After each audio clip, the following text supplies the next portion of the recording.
नमस्कार, आप देख रहे हैं हिमाचल खबरनामा। मैं हूं आपके साथ दीक्षा शर्मा। सबसे पहले नजर डालते हैं कुछ खास सुर्खियों पर।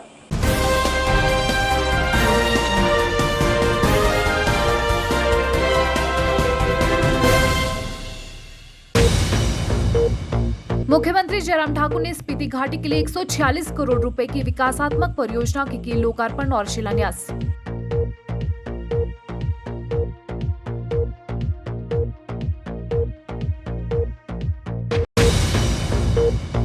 शहरी विकास मंत्री सुरेश भारद्वाज ने संजौली के ढिंगुधार में अमृत योजना के तहत 2 करोड़ 50 लाख रुपए से निर्मित पार्किंग व पार्क का किया उद्घाटन।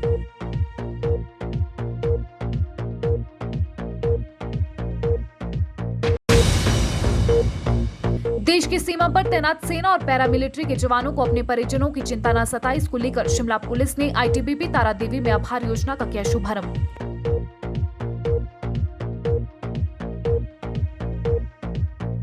सुर्खियों के बाद अब खबरें विस्तार से। मुख्यमंत्री जयराम ठाकुर ने वर्चुअल माध्यम से काजा में जिला लाहौल स्पीति के लोगों के लिए लगभग 146 करोड़ रुपए की लागत की 19 विकासात्मक परियोजनाओं के लोकार्पण और शिलान्यास किए। बता दें कि मुख्यमंत्री खराब मौसम के कारण काजा का व्यक्तिगत दौरा नहीं कर पाए। ऐसे में उन्होंने शिमला से ही वर्चुअल माध्यम से परियोजनाएं जनता को समर्पित की। उन्होंने कहा कि उनके द्वारा रखी गई परियोजनाओं की आधारशिलाओं का कार्य निर्धारित समयावधि में पूरा किया जाएगा, ताकि इस जनजातीय जिले के लोग इन विकासात्मक परियोजनाओं का लाभ उठा सकें।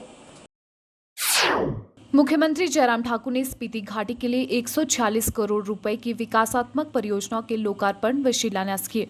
उन्होंने हूल में 48 लाख रुपए की लागत के हेलीपैड, ताबो में 74 लाख रुपए की लागत से संग्रहालय एवं पुस्तकालय, किब्बर में 80 लाख रुपए की लागत के सामुदायिक भवन, 1.86 करोड़ रुपए की लागत के संग्रहालय एवं पुस्तकालय, काजा में 1.82 करोड़ रुपए की उठाऊ जल आपूर्ति परियोजना के संवर्धन और ग्राम पंचायत काजा में शिला नाला से 8.82 करोड़ रुपए लागत की सूक्ष्म सिंचाई योजना काजा का लोकार्पण किया।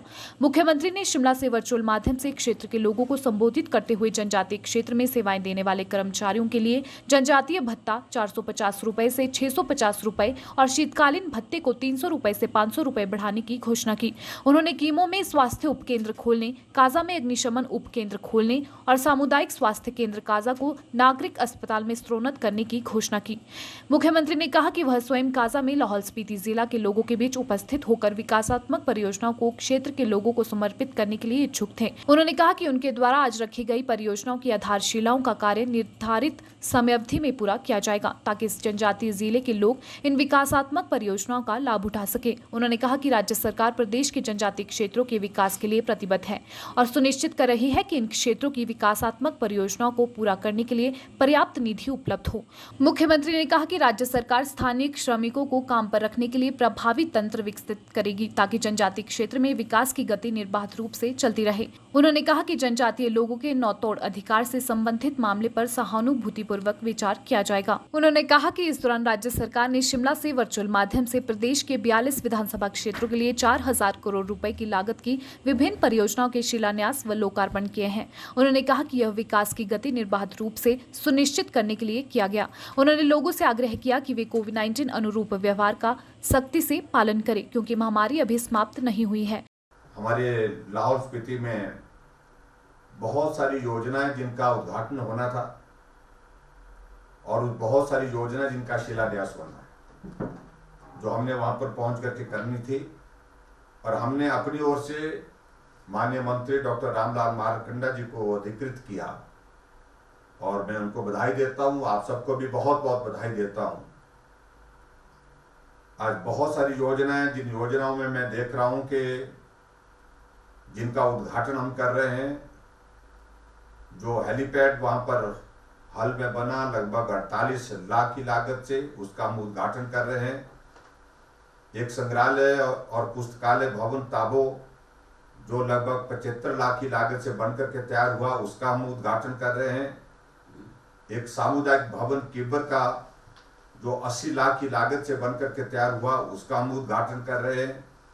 कुल मिलाकर के मैं देख रहा हूं 14 करोड़ 52 लाख की लागत से हमने उद्घाटन किए और 131 करोड़ 21 लाख की लागत के हमने शिलान्यास किए।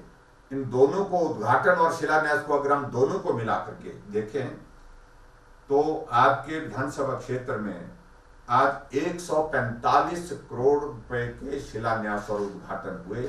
और मैं समझता हूं ये हमारे इलाके के लिए, आपके इस इलाके के विकास के लिए एक बहुत बड़ा दिन है आज का, जिस दिन को आप हमेशा याद रखेंगे कि 145 करोड़ 146 करोड़ हुआ लाके 146 करोड़ रुपए के उद्घाटन और शिलान्यास के कार्यक्रम आपके क्षेत्र के लिए, आपके क्षेत्र के विकास के लिए एक दिन में एक साथ जो है करने का हमको अवसर मिला।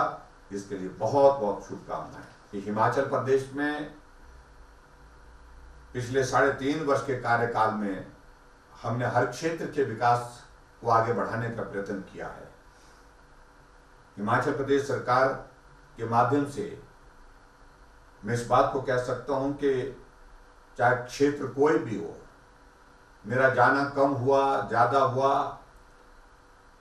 लेकिन उसके बावजूद जहां हम नहीं भी पहुंच पाए वहां पर भी हमने क्षेत्र के विकास के लिए जो किया जा सकता था उसमें कहीं भी किसी भी प्रकार से कोई कमी नहीं छोड़ी। और इसका परिणाम आप अपने सामने देख सकते हैं कि आपके वहां पर मेरा सरकारी दौरा अभी तक जो है वो अधिकृत रूप से जो है वो नहीं बन पाया। बीच में हम आए थे, चुनाव के दिनों में आए थे, बात की थी हमने, लेकिन अधिकृत रूप से आए। लाहौल हमारा आना कई बार हुआ, लेकिन जो टूर हमारा जिस प्रकार से बनना था उस प्रकार से बनने में कुछ तरह की थोड़ी सी उसमें कठिनाई आई। अब मैं आपको वादा कर रहा हूं कि बहुत जल्दी स्पीति भी आऊंगा। स्पीति के साथ साथ आपके काजा का सारे इलाके का दौरा करने के साथ साथ मैं ये भी तय करूंगा एक दिन वहां पर रुकूंगा भी आप सबके बीच में। इस अवसर पर मुख्यमंत्री का स्वागत करते हुए जनजातीय विकास मंत्री डॉक्टर रामलाल मार्कंडे ने क्षेत्र के लोगों के लिए करोड़ों रुपए की विकासात्मक परियोजनाएं समर्पित करने के लिए मुख्यमंत्री का आभार व्यक्त किया। उन्होंने जनजातीय क्षेत्र के बजट में बढ़ोतरी करने के लिए मुख्यमंत्री का आभार व्यक्त किया। उन्होंने कहा कि प्रदेश सरकार का पहला ही निर्णय वृद्धजनों के कल्याण के लिए था ताकि वे सम्मानजनक जीवन जी सके। उन्होंने कहा कि मुख्यमंत्री ने जनजातीय क्षेत्र की विकासात्मक मांगों को हमेशा ध्यान में रखा है। उन्होंने सामुदायिक स्वास्थ्य केंद्र काजा को नागरिक अस्पताल में स्तरोन्नत करने और काजा में फायर सब स्टेशन खोलने के लिए मुख्यमंत्री का आभार व्यक्त किया। शिमला शहर में अमृत योजना के तहत विभिन्न विकास कार्यों पर 238 करोड़ 40 लाख रुपए की राशि व्यय की जा रही है। यह जानकारी शहरी विकास मंत्री सुरेश भारद्वाज ने संजौली के ढिंगूधार में अमृत योजना के तहत 2 करोड़ 50 लाख रुपए से निर्मित पार्किंग व पार्क का उद्घाटन करने के उपरांत दी। उन्होंने बताया कि इस योजना के तहत शिमला नगर में प्रस्तावित 47 कार्यों में से 32 कार्य पूरे किए जा चुके हैं, जिस पर लगभग 155 करोड़ रुपए की राशि व्यय की गई है। उन्होंने कहा कि शिमला नगर का विकास बिना किसी भेदभाव के प्राथमिकता के आधार पर किया जा रहा है और सभी को साथ लेकर चलने और सभी वर्गों व क्षेत्रों के विकास को बढ़ाने के लिए सरकार द्वारा सतत रूप से कार्य किए जा रहे हैं। शिमला शहर में अमृत योजना के तहत विभिन्न विकास कार्यों पर 238.44 करोड़ रुपए की राशि व्यय की जा रही है। यह जानकारी शहरी विकास मंत्री सुरेश भारद्वाज ने संजौली के ढिंगूधार में अमृत योजना के तहत 2.50 करोड़ रुपए से निर्मित पार्किंग व पार्क का उद्घाटन करने के उपरांत दी। उन्होंने बताया कि मलियाना ढली लालपानी सीवरेज प्लांट को स्तरोन्नत करने का कार्य इस योजना के अधीन किया जाएगा। संजौली सांगटी इंजन घर के लोगों के लिए जलापूर्ति की निरंतरता को बनाए रखने के लिए 14 करोड़ रुपए की योजना पर युद्धगति से कार्य किया जा रहा है। शिमला शहर में लगभग 1400 गाड़ियों की पार्किंग की व्यवस्था के विकास के लिए कार्य किया जा रहा है, जिसमें से 700 गाड़ियों के लिए निर्माण किया जा चुका है। शिमला शहर में 5 फुट ओवर पुलों का निर्माण का लक्ष्य निर्धारित किया गया है, जिसमें से 2 फुट ओवर का निर्माण कर दिया गया है। शिमला शहर में 35 किलोमीटर पैदल मार्ग का निर्माण किया जा चुका है, जबकि ओकोवर के समीप अत्याधुनिक पार्क का निर्माण किया जा रहा है। उन्होंने बताया कि ढिंगू मंदिर के समीप 1.50 करोड़ रुपए की लागत से निर्मित पार्किंग का निर्माण किया गया, जिसमें 70 गाड़ियों की पार्किंग की व्यवस्था रहेगी। इसके अतिरिक्त अन्य पार्किंग जो 45 लाख रुपए की लागत से बनाई गई है में लगभग 30 गाड़ियों को पार्क किया जा सकेगा। 27 लाख रुपए की लागत से पार्क का निर्माण किया गया है, जो इस क्षेत्र के बच्चों, युवाओं और बुजुर्गों के लिए अत्यंत उपयोगी होगा। इसके अतिरिक्त ढिंगू मंदिर रास्ते को भी अति आधुनिक रूप से निर्मित किया गया है, जिस पर लगभग 15 लाख रुपए की राशि व्यय की गई है। भारद्वाज ने बताया कि संजौली और इसके आसपास के क्षेत्रों के तहत ढली में सामुदायिक भवन के साथ साथ पार्किंग का निर्माण कार्य किया जा रहा है, जिस पर 3 करोड़ रुपए की राशि खर्च होगी। संजौली चौक पर फुटओवर निर्माण का कार्य किया जा रहा है, जिस पर 2 करोड़ रुपए खर्च होंगे। मंत्री ने कहा कि शिमला शहर का विकास बिना किसी भेदभाव के प्राथमिकता के आधार पर किया जा रहा है। उन्होंने कहा कि सबको साथ लेकर चलने और सभी वर्गों व क्षेत्रों के विकास को बढ़ाने के लिए सरकार द्वारा सतत रूप से कार्य किया जा रहा है। संजौली चौक हमारा वार्ड है, जिसकी वार्ड पार्षद श्रीमती सत्या ठाकुर कौंडल जी हैं, जो हमारे नगर निगम की महापौर भी हैं। उनके वार्ड में 2 पार्किंग्स गाड़ियों के लिए और एक पार्क का उद्घाटन जो है वो हुआ है, जो बनकर के तैयार हो गए हैं और वो जनता को समर्पित किए जा रहे हैं। दोनों पार्किंग में 100 गाड़ियों की जो है वो पार्किंग हो सकेगी और पार्क जो है वो इस संपूर्ण जो क्षेत्र है डिंगूदार एरिया, उसमें जो है बच्चों के लिए, युवाओं के लिए और बुजुर्गों के लिए जो है वो खेलने के लिए, बैठने के लिए जो है उपयोग में लाया जाएगा। शिमला की सबसे बड़ी समस्या आज पार्किंग की हो गई है, क्योंकि इकोनॉमी के जो है वो बढ़ने के कारण हर एक व्यक्ति के पास जो है आजकल गाड़ी है और गाड़ी को पार्क करने की शिमला में कोई व्यवस्था नहीं हुआ करती थी, क्योंकि अंग्रेज़ों के समय में यहाँ पर गाड़ियाँ नहीं चलती थी, केवल रिक्शे चला करते थे, पैदल चलना होता था। अब सब गाड़ियों में चलते हैं, नई नई कॉलोनीज बन रही हैं, नए नए मकान बन रहे हैं।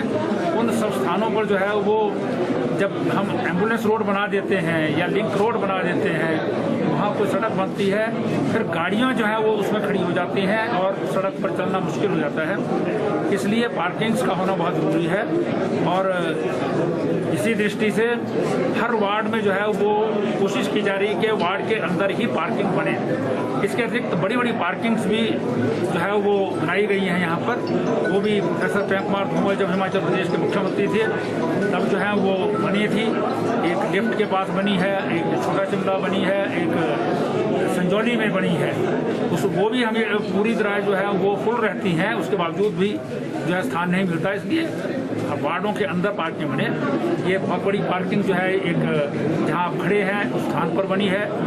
एक उससे पहले जहाँ ओपन पार्किंग है उसमें जो है वो 35-40 गाड़ियाँ वहाँ पर आ जाएंगी और बाकी गाड़ियाँ जो है इस पार्किंग में जो है वो खड़ी होंगी, क्योंकि यहाँ पर शिमला का एक बहुत महत्वपूर्ण धार्मिक स्थल माता ढिंबू देवी का जो है वो मंदिर भी है। उस मंदिर में भी बहुत लोग जो आते हैं। यहीं पर तिब्बतियन मोनेस्ट्री भी है, उसमें भी लोग जो है यहाँ पर आते हैं। इसलिए गाड़ियों की पार्किंग होना आवश्यक है। ये पार्किंग सारी जो है लगभग 1.5 करोड़ से ये पार्किंग बनी है और लगभग 60 लाख की जो है वो निचली पार्किंग बनी है और 40 लाख का जो है वो पार्क बना है। तो लगभग जो है वो 2.5 करोड़ रुपए की लागत से आज जो है तीनों जो काम नगर निगम द्वारा जो है वो पूरे किए गए हैं, जनता को समर्पित किए जा रहे हैं, इनका लोकार्पण हो रहा है। देश की रक्षा में सीमा पर तैनात सेना और पैरा मिलिट्री के जवानों को घर परिवार की चिंता न सताए, इसके लिए शिमला पुलिस ने आईटीबीपी तारादेवी में आभार योजना का शुभारंभ किया है, जिसके माध्यम से शिमला जिला के जवानों के परिजनों को अगर कोई समस्या है तो शिमला पुलिस उसका समाधान करने का रास्ता ढूंढेगी, जिससे जवान सीमा पर बेफिक्र होकर अपनी सेवाएं दे सकें। एसपी शिमला मोहित चावला और डीआईजी आईटीबीपी प्रेम सिंह ने योजना का शुभारंभ किया। एसपी शिमला मोहित चावला ने बताया कि सेना और पैरामिलिट्री के जवानों को सीमा पर घर की चिंता सताती रहती है, वे परिवार से काफी दूर रहते हैं। इसी बात को ध्यान में रखते हुए शिमला पुलिस ने कारगिल विजय दिवस के मौके पर जवानों के लिए आभार योजना का शुभारंभ किया है। उन्होंने बताया कि इस योजना के शुरू होने से शिमला पुलिस सेना के जवानों की समस्या का हल करने की कोशिश करेगी। इसके लिए बाकायदा एक व्हाट्सएप नंबर भी जारी किया गया है। शिमला पुलिस ने अपना नारा दिया है सिटीजन फर्स्ट, हमारे नागरिक सबसे प्रथम है। इसके साथ साथ शिमला पुलिस आभार व्यक्त करती है, ग्रैटिट्यूड व्यक्त करती है हमारे तमाम ऑफिसर्स का, हमारे तमाम सोल्जर्स का जो आर्म्ड सर्विसेज में पूरे देश में अपनी सेवाएं दे रहे हैं।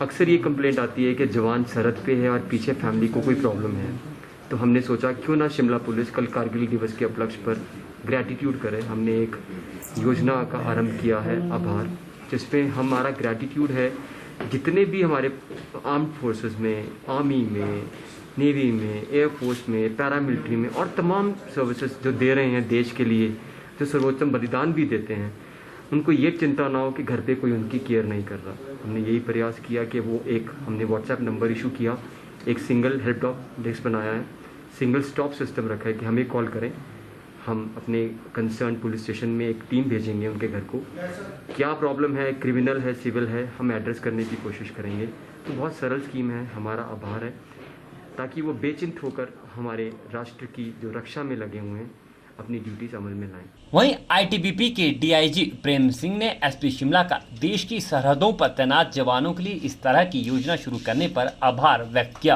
उन्होंने कहा कि इस तरह की योजना पूरे देश में शुरू होनी चाहिए ताकि जवान घर परिवार की चिंता से मुक्त होकर सीमा पर तत्परता से सेवाएं दे सके।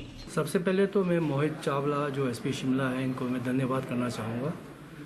ये मैं देखता हूँ पूरे ऑल ओवर इंडिया में पहली बार ये ऐसा स्कीम या ऐसा योजना का आयोजन किया जा रहा है, लॉन्च किया जा रहा है। और ये आने वाले समय में सिर्फ आईटीबीपी के लिए नहीं, पूरे पैरामिलिट्री फोर्सेस के लोग जो हिमाचल से बहुत ज़्यादा लोग हैं, खासकर डिस्ट्रिक्ट शिमला के लिए इन्होंने पहले लॉन्च किया गया है। डिस्ट्रिक्ट शिमला में बहुत सारे लोग हमारे हैं, इसी तरह आर्मी, एयरफोर्स, नेवी में भी होंगे। और ये जो आईटीबीपी का जहाँ तक प्रश्न है, आईटीबीपी के लोग बहुत दूर दराज इलाके में तैनात हैं, जो 9000 फीट से लेकर हिमालय की 18000 फीट तक की ऊंचाई में हमारे लोग तैनात हैं।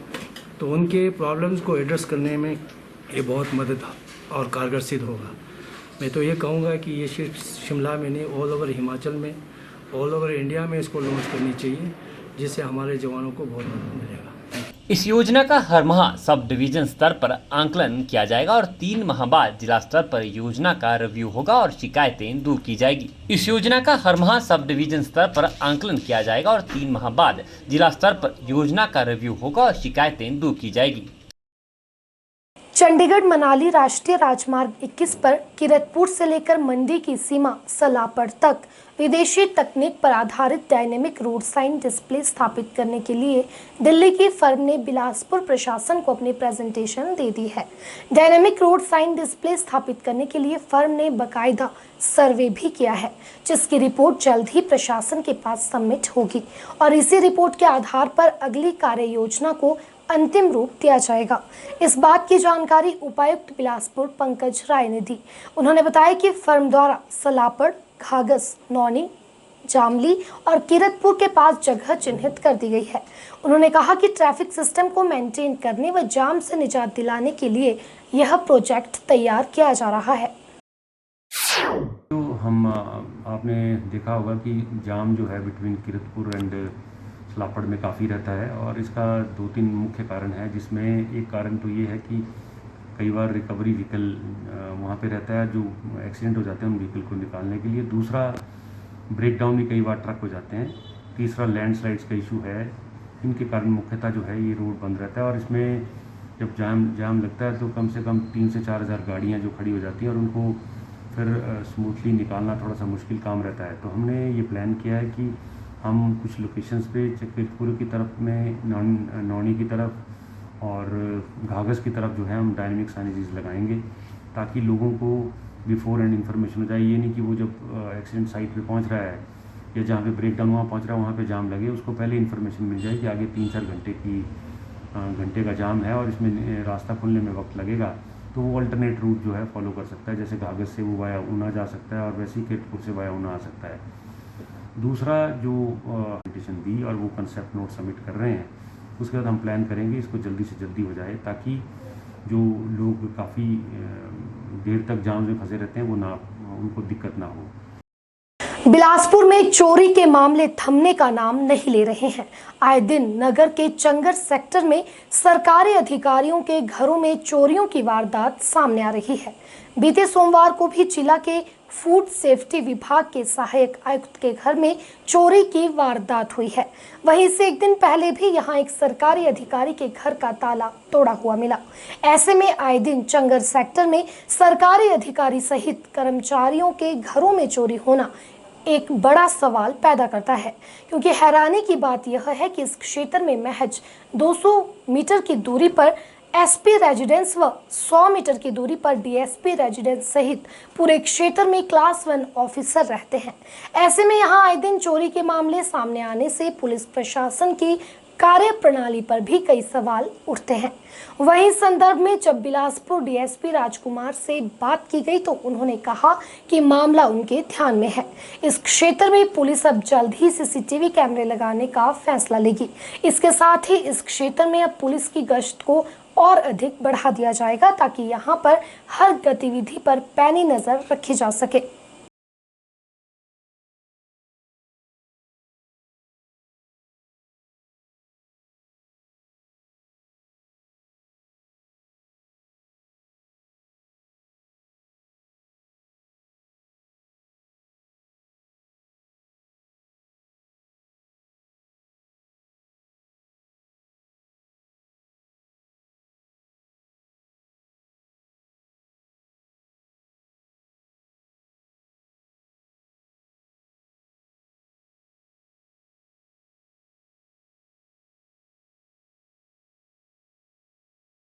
हमारे पास सिटी चौकी में कंप्लेंट आई है कि एक दो घरों में जो ताले टूटे हुए हैं और कुछ ये हुआ उसके ऊपर जो तस्दीक की जा रही है, उसमें जांच की जा रही है। जो भी कार्रवाई होगी कार्रवाई अनुसार कार्रवाई अमल में लाई जा रही है। गश्त वगैरह को भी और हाँ ठीक है, इस एरिया में चंगर एरिया में हमारे पास जो CCTV कैमरा और वो जो हम बढ़ाएंगे और साथ में इस एरिया में गश्त भी बढ़ाई जा रही है। राजधानी शिमला में बरसात के मौसम में पुराने और जर्जर भवनों के गिरने का सिलसिला जारी है। सोमवार देर रात IGMC के समीप 2 मंजिला मकान जमींदोज हो गया, जिससे लाखों का नुकसान हुआ है। हालांकि गनीमत ये रही कि घटना के समय मकान के अंदर कोई भी नहीं था, वरना एक बड़ा हादसा हो सकता था। सोमवार देर रात IGMC के समीप 2 मंजिला मकान जमींदोज हो गया, जिससे लाखों का नुकसान हुआ है। हालांकि ये भवन काफी पुराना था और इसे असुरक्षित घोषित किया गया था। मकान के गिरने से साथ लगते दूसरे घरों को भी नुकसान हुआ है। वहीं इस भवन में रह रहे सेना से सेवानिवृत्त AK राय ने भवन मालिक पर गंभीर आरोप लगाए हैं। AK राय ने भवन को जानबूझकर गिराने के आरोप लगाए हैं। AK राय का कहना है कि वे साल 1988 से परिवार के साथ इस भवन में किराए पर रह रहे थे। यह भवन बिल्कुल ठीक था और घर खाली करवाने के लिए उन पर दबाव बनाया जा रहा था। उन्होंने आरोप लगाया कि नगर निगम ने भी इसमें कार्य करने पर रोक लगाई थी। इसके बाद भी भवन मालिक ने रात के अंधेरे में इसे गिरा दिया, जिससे लाखों का नुकसान हुआ है। उन्होंने जिला प्रशासन से भवन मालिक के खिलाफ कार्रवाई करने की मांग की है। मिस्टर राकेश आहूजा, इसने 2010 में अप्रैल महीना में इसने ये प्रॉपर्टी खरीदा था। इसका असली मालिक इंदौर के रहने वाले थे, मध्य प्रदेश में। तो ये खरीदने के बाद ही इसने लिटिगेशन हमारे खिलाफ कर दिया एविक्शन के लिए, जबकि मैं किराएदार था। अब मेरे पास कोर्ट का जजमेंट है, पहले से पूरा सब नक्शा मेरे पास है। तो कोर्ट से हाई कोर्ट से मुझे स्टे प्राप्त हुआ था। तो स्टे प्राप्त होने के बाद मैंने इनको कहा, देखो मेरा स्टे है, जो मेरा इलाका स्टे है वहाँ आप टच मत करिए। और बाकी NGT का बैन है और कॉरपोरेशन का भी चिट्ठी है कि यहाँ काम नहीं कर सकते हैं। इसके बावजूद भी इसने अपना पाशविक शक्ति का इस्तेमाल किया और काम करना शुरू किया। मना करने के बार मना करने के बावजूद भी ये काम करते रहे। अभी जो कुछ बचा हुआ था तो मेरे जो प्रॉपर्टी के चारों तरफ से उसने गड्ढा किया इसको गिराने के लिए। और गड्ढा करने के बाद क्या हुआ, पानी बारिश में जो पानी वो गड्ढे में चले गए और मैं कमज़ोर हो गया। और फिर जो लकड़ी थी वो भी रात में वो आरी से काट के कमज़ोर कर दिया। और ये कल जो है रात 8:30 बजे पूरा प्रॉपर्टी जो है इस्तेमाल करने वाला सामान कम से कम 10 लाख का है। और वैसे तो जेवरात वगैरह कुछ नहीं है। और प्रॉपर्टी का जो है मुझे 4 साल से मैं बाहर ही घूम रहा हूँ। बता दें, शिमला शहर में 150 के करीब असुरक्षित भवन हैं। अभी हाल ही में संजौली में 4 मंजिला भवन धराशायी हो गया था। शहर में कई भवन ऐसे हैं जिसे असुरक्षित घोषित किया गया है, लेकिन इसके बाद भी आज दिन तक उसे खाली नहीं किया गया है। चंबा जिला के भटियात से विधायक विक्रम सिंह जरियाल ने हिमाचल प्रदेश विधानसभा में सरकारी मुख्य सचेतक के रूप में प्रदेश सचिवालय में पदभार संभाल लिया है। विक्रम जरियाल ने पार्टी हाईकमान का आभार व्यक्त किया है और कहा कि उनकी नियुक्ति से क्षेत्र की जनता को उत्साह मिला है। विक्रम जरियाल ने कहा कि कोरोना संकट के दौर में भी जितना संभव हो पाया है सरकार ने काम किया है और संकट की इस घड़ी में भी विकास कार्यों को जारी रखा है। आपको बता दें कि इससे पहले जुब्बल कोटखाई के विधायक रहे दिवंगत नरेंद्र बरागटा सरकारी मुख्य सचेतक थे। उनके निधन के बाद यह पद खाली हो गया था। मुख्य सचेतक विक्रम जरियाल ने कहा कि लोकसभा चुनावों में भटियाल विधानसभा क्षेत्र से भाजपा को सबसे अधिक लीड मिली थी। चंबा जनजातीय बहुल क्षेत्र है। उन्होंने कहा कि नई मिली इस जिम्मेवारी को वे ईमानदारी से निभाएंगे और स्वर्गीय नरेंद्र बरागटा के कार्यों को आगे बढ़ाएंगे। विक्रम जरियाल ने कहा कि क्षेत्र से जितने अधिक लोगों को सरकार में प्रतिनिधित्व मिलेगा उतना ही अधिक लाभ होगा। उन्होंने कहा कि जहां तक विपक्ष की बात है तो उनका काम ही सवाल खड़ा करना है। आगामी विधानसभा सत्र में कांग्रेस के प्रश्नों का सही जवाब दिया जाएगा। उन्होंने कहा कि प्रदेश सरकार बेहतर कार्य कर रही है और उपचुनाव में सभी सीटों पर जीत हासिल करेगी। हाईकमान का बहुत धन्यवाद करता हूँ जिनके आशीर्वाद से आज मुझे ये पद मिला है और मैं उनको आश्वासन दिलाता हूँ कि बड़ी निष्ठावान तरीके से मेहनत से जो भी मुझे कार्य दिया है कार्यभार वाला उसको पूरा करूँगा। वर्तमान दौर में जल का संकट गहराता जा रहा है। ऐसे में जल संरक्षण के लिए सरकार ने कवायद आरंभ कर दी है। वन विभाग के माध्यम से भी इस दिशा में प्रयास शुरू किए गए हैं। इसी उद्देश्य के तहत धर्मशाला में वन अधिकारियों व कर्मियों के लिए वनवृत्त धर्मशाला द्वारा प्रशिक्षण कार्यशाला का आयोजन किया गया, जिसकी अध्यक्षता सीसीएफ वनवृत्त धर्मशाला डीआर कौशल ने की।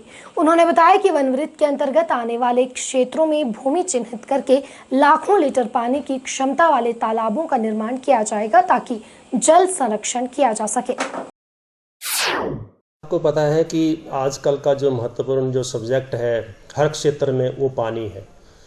पानी का संकट जो है गहरा रहा है, तो पानी को किस तरह से संरक्षण करें इसमें सरकार जो है भरसक प्रयास कर रही है। और उसी कड़ी में पर्वत धारा scheme, catch the rain scheme और ये जो आपका जल भंडारण स्कीम और हमारे सॉइल कंजर्वेशन के जो काम है फॉरेस्ट डिपार्टमेंट के वो जो चले हुए हैं, तो जल भंडारण एक जो स्कीम को नाम दिया गया, जितने भी आज तक हमारे सॉइल कंजर्वेशन के काम हुए या वाटर कंजर्वेशन के काम हुए उसमें कुछ लिमिटेशंस होती थी, कितना बजट है और इस हिसाब से इसमें काम करना है। इस बार सरकार ने कुछ अलग सोचा और ये कोशिश करी कि कुछ क्षेत्र हम चिन्हित करें और उन क्षेत्रों को चिन्हित करके बड़े वाटर हार्वेस्टिंग स्ट्रक्चर्स हम बनाएं, बड़े तालाब बनाएं जिसमें पॉन्डेज ऑफ वाटर इन लैक्स हो। तो ज़्यादा से ज़्यादा लीनियर पॉन्डेज ऑफ वाटर और डीप जो पॉन्डेज ऑफ वाटर है वो बढ़े और उन जलाशयों को हम जो है जल शक्ति विभाग को भी हम सोर्स के रूप में आगे देंगे। एग्रीकल्चर लैंड जो है उसको वो भी यूज़ कर सकते हैं और किसी भी पर्पज़ के लिए उस पानी को यूज़ कर सकते हैं। तो तय किया गया कि हर सर्कल में, हर वनवृत्त में कुछ एक स्ट्रक्चर्स जो हैं सीनियर ऑफिसर्स मौके पे जाएंगे, जियोलॉजिस्ट जाएंगे, हाइड्रोलॉजिस्ट जाएंगे, फॉरेस्ट की टीम जाएगी, इंजीनियरिंग विंग जाएगा और पूरा टेक्निकली उसके साइट को सिलेक्ट करके एस्टीमेट बना करके। और मैं एक चीज़ और बताऊं आपको कि धन की इसमें कोई कमी नहीं है। जो मौके के हिसाब से जो भी वाटर साइड का ट्रीटमेंट का और जो उस पॉन्ड का या वाटर हार्वेस्टिंग स्ट्रक्चर का खर्चा आएगा वो जो दिया जाएगा। तो ये पहल की है इस बार और हमने उसी कड़ी में यहाँ धर्मशाला वनवृत्त में forest guard, deputy rangers, range officers, ACFs और DFOs उनको ट्रेनिंग देने के लिए कि करना क्या है, क्या टेक्निकलिटीज़ हैं स्थान चिन्हित करने में, कैसे एस्टीमेट बनाने हैं और क्या इसका ऑब्जेक्टिव है, उसके लिए कार्यशाला का जो एक दिवसीय आयोजन किया गया है और कुछ एक्सपर्ट्स हमने हाइड्रोलॉजी और एग्रीकल्चर डिपार्टमेंट से बुलाए हैं। तो उसी संबंध में आज यहाँ प्रशिक्षण दिया जा रहा है। और ये जलाशय अगर हमारे पॉन्ड्स बन गए तो मेरा मानना है कि बहुत सारी एरियाज़ में पानी की समस्या जो हल हो जाएगी। हिमाचल प्रदेश में जहां कण कण में देवी देवता का वास है तो वहीं देवी देवता भी अपनी शक्ति का यहाँ भक्तों को प्रत्यक्ष प्रमाण देते हैं। देवी देवता अपने गुर के माध्यम से कई बार तेजधार हथियारों से शरीरों को बींधते हैं तो कई बार दहकते अंगारों पर भी देव नृत्य किया जाता है। यह सब देख नास्तिक भी आस्तिकता में बन जाता है। ऐसा ही नज़ारा जिला कुल्लू के पिपलागे गांव में देखने को मिला, जहां माता नैना की वार्षिक जाग में गुर चेले व चेलियां सबके सामने दहकते अंगारों पर कूद पड़े और यह दृश्य देख सभी लोग देव शक्ति के आगे नतमस्तक हो गए। भुंतर से सटे नैना माता मंदिर पिपलागे में माता नैना का 21वां जागरण बड़े हर्षोल्लास से मनाया गया। इस जाग महोत्सव में माता भद्रकाली, माता कोयला, माता शीतला, माता छत्रेश्वरी अपने कारकुनों और हरियाणों सहित विशेष रूप से शामिल हुई। रात्रि 1 बजे माता नैना भद्रकाली ने अपने कारकुनों हरियाणों सहित ढोल नगाड़े के साथ मंदिर में प्रवेश किया और अंगारों के चारों ओर परिक्रमा की। जागरण में माता के गुरुओं और चेलियों ने आग के अंगारों पर चलकर अपनी शक्ति को एक बार फिर से प्रमाणित किया। इस जाग को देखने के लिए हिमाचल प्रदेश के दूसरे जिलों से भी लोग आते हैं। भद्रकाली माता के पुजारी अमित महत ने कहा कि माता नैना की 21वीं जाग बड़ी धूमधाम से मनाई गई। इस जाग की अद्भुत बात यह है कि यहाँ पर माता के गुरु चेलियां माता का रथ आग के अंगारों पर चलाते हैं और माता रानी की कृपा से किसी के भी पैर में आंच तक नहीं आती। ये सब माता की शक्ति से ही संभव है। मान्यता है कि इस जाग के दिन माता सभी भक्तों के दुखों का निवारण करती हैं और सभी को मनवांछित फल प्रदान करती हैं। सभी भक्त नारियल लेकर आते हैं और माता रानी नारियल के माध्यम से सभी भक्तों के ग्रहों का निवारण करती है। हर वर्ष की भांति इस वर्ष भी माता रानी का ये देव कार्य सभी माता के कारकुनों ने मिलजुल करके किया। इस वर्ष सिर्फ माता रानी का जो देव विधि थी उसका ही निर्वहन किया गया, क्योंकि कोरोना का दौर चला हुआ है। इस करके जो भंडारा इत्यादि होता है और मंदिर में जागरण होता था, तो वो जो जागरण और भंडारा इत्यादि इस वर्ष नहीं किया गया। सिर्फ माता रानी की जो देव विधि होती है वो इस बार जो पूरी की गई, जिसमें कि आप सभी ने देखा कि कैसे दहकते अंगारों पे माता के गुर चेलियाँ और माता के रथ आग के ऊपर चले और इतनी देर तक, कई घंटों तक आग के ऊपर चलने के बावजूद भी किसी के पैरों में आंच तक नहीं आई। ये महामाई की शक्ति है। माता रानी हर बार अपनी शक्ति का प्रमाण देती है। भगत अपनी भक्ति का और माता अपनी शक्ति का प्रमाण दिया जाता है यहाँ पे। जैसा कि दूर दूर से लोग आते हैं, इस वर्ष भी बहुत लोग आए, लेकिन कोरोना करके इस बार दूर दूर से लोग आ भी नहीं पाए। फिर भी माता रानी का जो ये कार्यक्रम था बहुत ही हर्षोल्लास से मनाया गया, क्योंकि हिमाचल से बाहर के और हिमाचल के तो हर डिस्ट्रिक्ट से लगभग लोग यहाँ पे आते हैं। माता का ये जो कार्यक्रम है, आज के दिन दूर दूर से लोग आते हैं और सभी की मनोकामनाएं आज पूर्ण होती है। जो भी माता रानी से कुछ मांगता है, आज के दिन माता रानी सबकी मनोकामनाएं पूर्ण करती है। कोरोना महामारी के कारण प्रदेश में पिछले कई महीनों से बंद पड़े कोचिंग संस्थान खुल गए हैं। कोचिंग संस्थान में कोविड प्रोटोकॉल का सख्ती से पालन किया जा रहा है ताकि संक्रमण का खतरा न रहे। सेंटर प्रबंधन द्वारा बच्चों के बैठने की उचित व्यवस्था के साथ साथ यह भी ख्याल रखा जा रहा है कि सभी विद्यार्थी कोविड नियमों का पालन करते हुए ही शिक्षा ग्रहण करें। प्रदेश में कोचिंग संस्थान खुलने से विद्यार्थियों को बड़ी राहत मिली है। वहीं राजधानी शिमला के अर्नव सात्विक विद्या मंदिर के प्रबंधक टीएन शर्मा ने प्रदेश सरकार के कोचिंग संस्थान खोलने के फैसले का स्वागत किया है। उन्होंने कहा कि अब जब कोरोना संक्रमण के मामले कम हो रहे हैं तो प्रदेश सरकार की ओर से विद्यार्थियों को राहत देने के लिए बेहतरीन फैसला लिया गया है। टीएन शर्मा ने बताया कि सेंटर में विद्यार्थियों के बीच सोशल डिस्टेंसिंग का विशेष तौर पर ध्यान रखा जा रहा है। बिना मास्क किसी को भी एंट्री नहीं दी जा रही है। इसके अलावा सैनिटाइजेशन की भी व्यवस्था की गई है। हिमाचल प्रदेश सरकार का धन्यवाद करूंगा। उन्होंने सही टाइम पे डिसीजन लेकर के कोचिंग इंस्टीट्यूट को खोला है 26 से, तो ये बहुत अच्छा सराहनीय कदम है गवर्नमेंट का। इसके लिए I would like to thanks government of Himachal Pradesh. और जो डायरेक्टरेट ऑफ एजुकेशन ने और सरकार ने SOP जारी किया है, हमारे यहाँ सैनिटाइज़र की पूरी व्यवस्था है और आपका थर्मल स्कैनर भी हम यूज़ कर रहे हैं। बच्चों को, पेरेंट्स को प्रॉपर उनको सोशल डिस्टेंसिंग मेंटेन कर रहे हैं। और साथ साथ जो भी सरकार ने एक हमें ये बता रखा है कि आपने RT-PCR टेस्ट कंपलसरी करा है, तो बहुत से बच्चों ने सबको इन्फॉर्म कर दिया है। जो भी बच्चा आ रहा है वो अपना RT-PCR टेस्ट लेके आएगा। पेरेंट्स का हम कंसेंट ले रहे हैं, फॉर्म भरा रहे हैं, उसमें कंसेंट लेके भेज रहे हैं।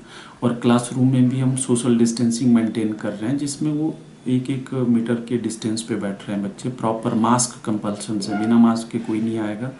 और बहुत से बच्चों ने हमारे वैक्सीनेशन करवा लिया, तो उनका वैक्सीनेशन जो सर्टिफिकेट है वो भी हमने मंगा रखा है बच्चों से। बहुत से बच्चों ने डिपॉजिट कर दिया है। CITU जिला कमेटी शिमला की बैठक जिलाध्यक्ष कुलदीप डोगरा की अध्यक्षता में CITU कार्यालय में आयोजित हुई। बैठक में फैसला लिया गया कि मजदूरों और किसानों की मांगों को लेकर 25 जुलाई से 8 अगस्त तक प्रदेश व्यापी अभियान होगा और 9 अगस्त को भारत छोड़ो दिवस के मौके पर प्रदेश भर में मजदूरों और किसानों के प्रदर्शन होंगे। CITU नेता अजय धौल्टा ने आरोप लगाया कि केंद्र और प्रदेश की भाजपा सरकार लगातार मजदूर विरोधी फैसले ले रही है।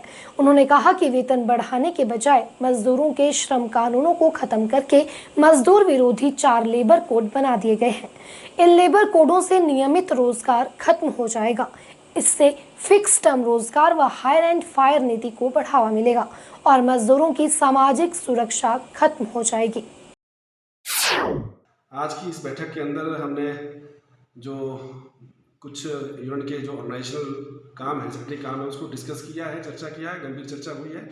और हम जानते हैं कि इस कोरोना महामारी के अंदर और आर्थिक संकट के चलते देश के अंदर जो है महंगाई और दूसरी समस्याएं बढ़ रही है। जनता के विरोध में जो सरकार काम कर रही है और इसके साथ साथ हम देख रहे हैं कि जो सरकार है वो पूरे का पूरा जो प्राइवेटाइजेशन का मुद्दा है उसको आगे बढ़ा के चल रही है और सारे के सारे सार्वजनिक क्षेत्रों को जो बेचने का काम कर रही है। इसके साथ साथ पिछले दिनों के अंदर, पिछले सालों के अंदर जो सरकार के द्वारा किसानों और मजदूरों के खिलाफ जो श्रम कानून बनाए हैं और किसान विरोधी जो काले कानून बनाए हैं, उसको लेकर के हमने इस बैठक में चर्चा किया और इस चर्चा के अंदर हमने ये फैसला लिया है कि आने वाले समय के अंदर हम जनता के बीच में जाएंगे, मजदूरों के बीच में जाएंगे संगठन के तौर पर, और मजदूरों विरोधी जो सरकार की नीतियां हैं उनसे मजदूरों को वाकिफ करवाएंगे। और साथ ही साथ जो है हम जो 9 अगस्त को किसानों के साथ मिलकर जो सरकार ने ये काले कानून बनाए हैं किसान विरोधी और मजदूर विरोधी, जो 44 श्रम कानूनों को बदलकर 4 कोड कर दिया है जिसमें मजदूर विरोधी संशोधन किए गए हैं बहुत सारे, उनको लेकर के जो हमने पूरा जो है रूपरेखा बनाया है और पर्चा भी निकाला है। मजदूरों की हम बैठकें करेंगे यूनियन स्तर पर और नेशनल स्तर पर। और 9 अगस्त को जो है जिला के अंदर बहुत जगह पर जो है रामपुर में, निर्मंड में, शिमला में, रोडू में, ठेउग में जो है मजदूर अपनी मांगों को लेकर के, इन श्रम कानूनों के खिलाफ जो मजदूर विरोधी नीतियां सरकार कर रही है, इस बढ़ती हुई महंगाई के खिलाफ, किसानों के खिलाफ जो कानून लेकर आई है, इनको लेकर के जो हम आंदोलन करेंगे। मूसलाधार बारिश के चलते हमीरपुर जिला प्रशासन ने जिला में अलर्ट जारी कर दिया है। प्रशासन द्वारा विभिन्न विभागों को निर्देश जारी किए गए हैं कि वह किसी भी आपात स्थिति से निपटने के लिए हर समय तैयार रहें। उपायुक्त हमीरपुर देवश्वेता बनिक ने जारी निर्देशों के बारे में बताया कि व्यास नदी के किनारे किसी को भी जाने की अनुमति नहीं है। वहीं जो लोग नदी के किनारे रह रहे हैं उन्हें भी सुरक्षित स्थान पर पहुंचाया जा रहा है। उपायुक्त हमीरपुर देवश्वेता बनिक ने बताया कि किसी भी आपदा से निपटने के लिए प्रशासन पूरी तरह से तैयार है और इसी के चलते जिला प्रशासन द्वारा जिला में अलर्ट जारी कर दिया गया है, जिसके तहत अधिकारियों को कड़े निर्देश जारी किए गए हैं। उन्होंने बताया कि मानसून सीजन पूरी तरह से शुरू होने पर PWD राजस्व विभागों को निर्देश दिए गए हैं कि सभी जगहों पर पैनी निगरानी रखी जाए और नदी किनारे किसी को भी न जाने दिया जाए। वहीं जो लोग नदी के किनारे रह रहे हैं उन्हें भी सुरक्षित स्थान पर पहुंचाया जाए। पहले भी जब मानसून प्रिपेयर्डनेस के लिए बैठक की थी और सभी विभागों को भी आदेश जारी किए थे, जहाँ जहाँ वल्नरेबल लोकेशंस हैं, जहाँ लैंडस्लाइड प्रोन एरियाज हैं या फ्लडिंग प्रोन एरियाज हैं, उनको आइडेंटिफाई करें और वहाँ नियरेस्ट जो है मशीनरी डिप्लॉयड रहे।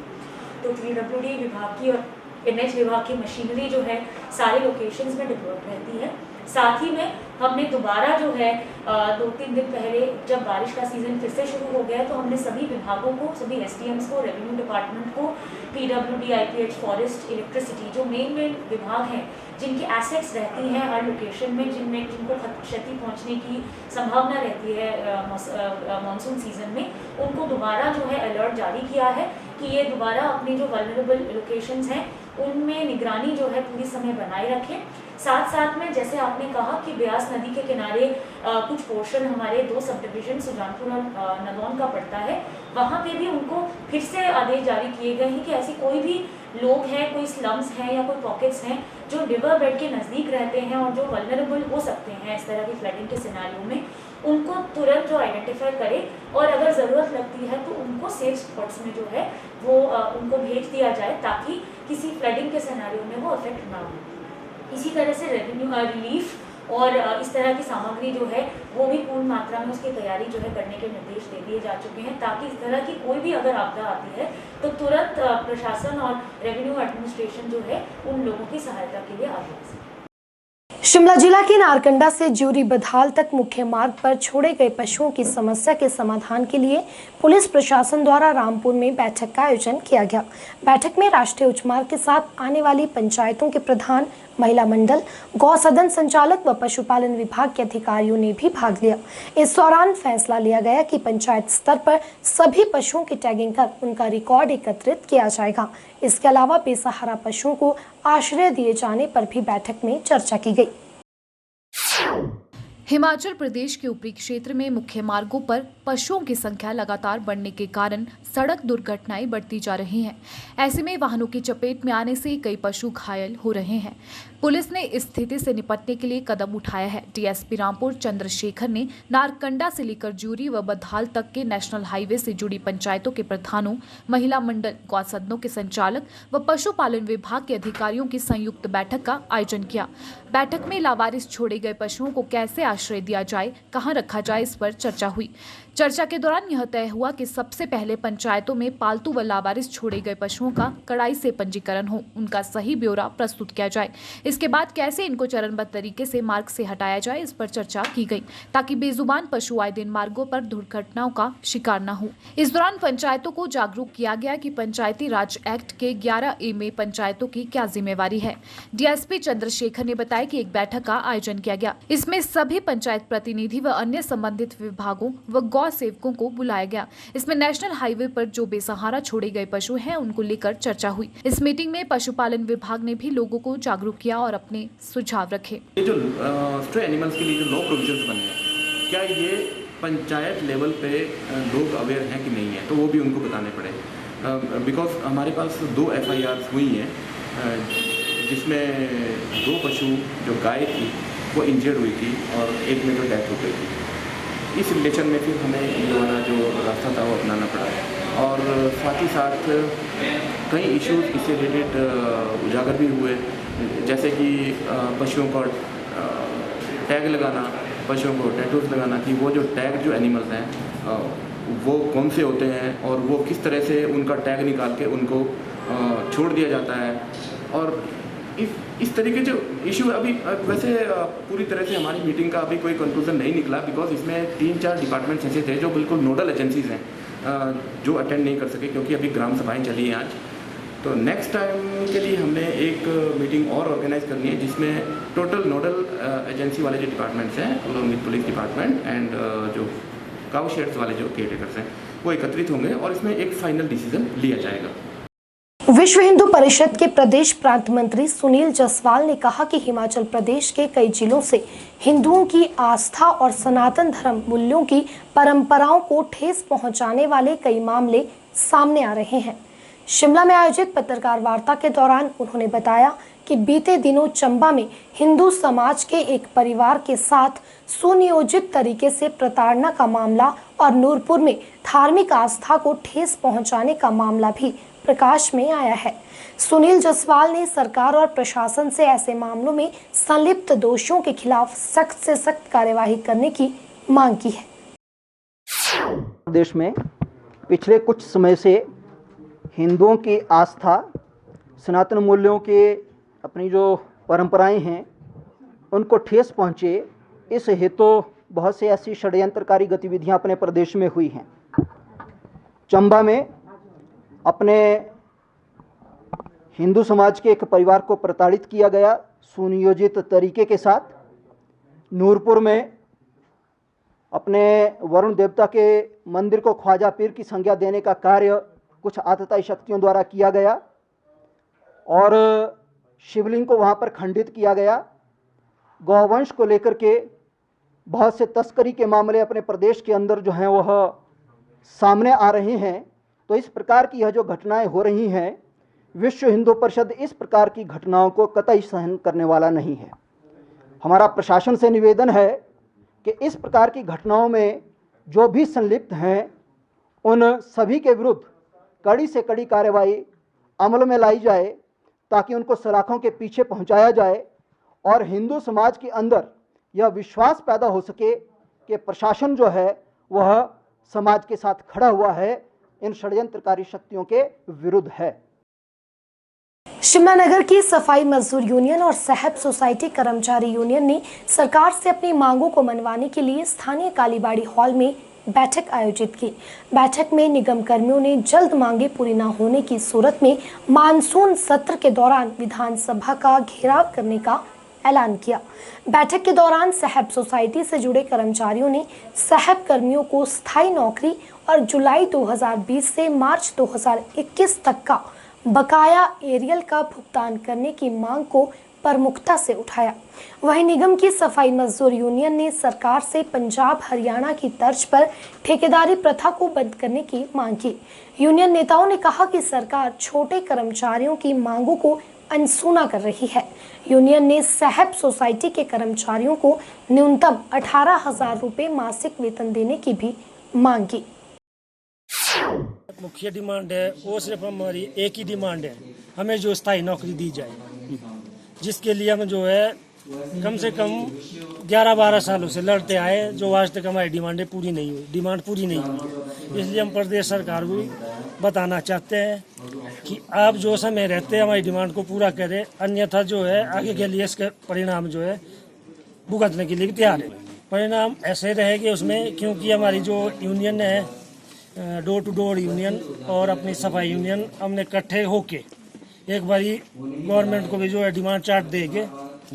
अगर करती है तो ठीक है, मजबूरन हमें जो फिर अपना कार्य बंद करना पड़ेगा। डिमांड तो हमारी बस एक ही रहेगी, जो है कि हमें जो स्थायी नौकरी दी जाए। डिमांड तो मेन यही रहेगी। इसमें हम गवर्नमेंट प्रदेश सरकार को भी बताना चाहते हैं कि आप भी समय रहते हमारी डिमांड को समझे। और मैं 3 बारी तो मंत्री से खुद मिल चुका हूँ, उनका लेटर भी आ गया निगम प्रशासन में, पर निगम प्रशासन भी इसमें कोई सुध नहीं ले रहा है। कई बार बोला है कि उसे पास करके आप जो है हमारा जो स्थायी नौकरी है इसके लिए जो है गवर्नमेंट के पास भेजे। 3 महीने पहले जो है ये डिमांड दे दी थी और साथ में सैंपल भी दे दिया, अपना सैंपल ला के ग्लव्स, शूज और बरसाती का, पर अभी तक इन्होंने में वो जो है कुछ भी नहीं दिया। और बोरे का भी हमने जो इनको सैंपल दिया था, अभी तक बोरे भी नहीं मिले। 2006 से पेंडिंग पड़े हैं, अभी तक हो नहीं पाए। तो पहली मुख्य मांग तो हमारी यही रही है ना आज की जो बैठक थी।